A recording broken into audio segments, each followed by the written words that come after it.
then, depending on the time of year, this can even be a more important component. This is a waterer.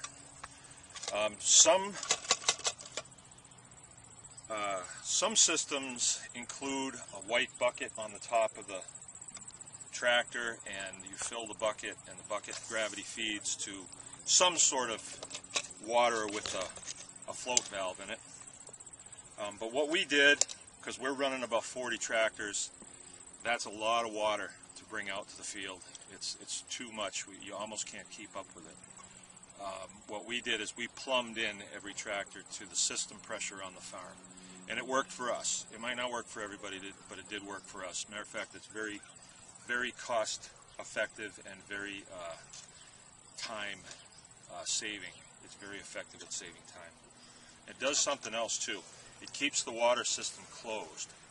The water is coming from our well over there, way over at the farmhouse, out here via pipeline, and then into hoses, and then into 1/4-inch clear plastic capillary tubing that is, I don't know if you can see that. I'll take a chunk off and get it close.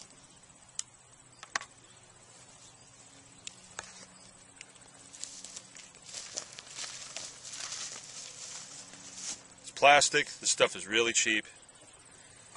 We make these waters out of PVC. In another video I'll get into more depth about how to build these things. But this has got a valve in it just like the back of a toilet. And there's constant water pressure right here. We knock the water pressure down to 20 psi. It comes out at, I think, 50 out of our pump. And you just don't need that much pressure, and it has a tendency in the summer when it's hot to blow these lines off. And we like it so we can pull these lines off anytime we want. We don't want to put clamps on them, you know, because when we're moving stuff around, we want it just quick, pull it off, move it.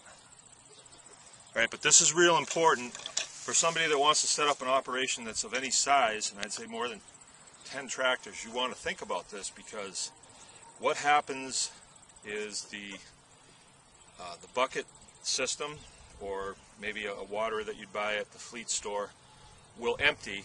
The birds are out, it's hot, they find out that there's no water, and they start to worry. Then when you do bring the water out, they will crowd the water and they'll get wet. And even on cool summer nights, wet birds are dead birds. Right? So you don't want that. You want water in front of them all the time. It's even more important than feed in front of them all the time. If I had to decide between feeding them and watering them, and I can only do one thing, I would water them. Okay, so this is the water. Very important. Now,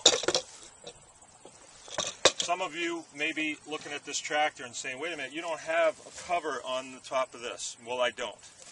But I have Great Pyrenees dogs, and we fought the battle of predation for a long time. It'd sound like a war out here some nights. We'd be shooting at so much stuff. And finally I got my Great Pyrenees dog, and that was the end of it. We are having some predation right now during the day, and they're these great big birds. I'm not sure what they are. They're black, and they got a big white head on them, and I don't know what they are. But they come in during the day, and there's not much we can do about those. They'll take one or two. I think it's our way of supporting America, maybe, by letting them have a couple of our chickens. But other things at night, creepy things like skunks and possums and, let's see, raccoons, the dogs take care of them. They don't hurt them, they just keep them away. The dogs will sit up here on the hill. Now, I'd kind of like you to swing the camera over this way so you can see. All right, this is our end of season, and as we have emptied these tractors, they are sitting right where we emptied them. So you can see them all over the field. We have 2 fields that we use, and then there's, behind Sam, there's a whole bunch of them too. We want to walk over there next and show you some with the chickens actually in. But you can see these have stopped right where we emptied them. Before we go into winter, we're going to take the tarps off of them and roll the tarps up, and then one of the tractors we'll actually shore up the tarp a little bit. We'll put all of the tarps in there, all the water is in there, roll up all the tube, and leave it right out here on the field. We'll lift the tractor up and put blocks under it to keep it from heaving with the ground.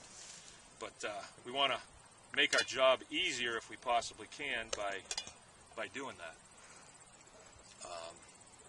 Okay, so let's swing over here and look at some of the tractors with birds on. Okay, I'm going to demonstrate how to operate a move with a tractor full of chickens. You can see I've got three tractors right here, and they're full.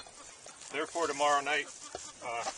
It's about noon, and there's ice on this one, so it did get cold here last night. All right, first thing we do is we'll take the feeder and we'll set it on the side like that. And then here, pick this up.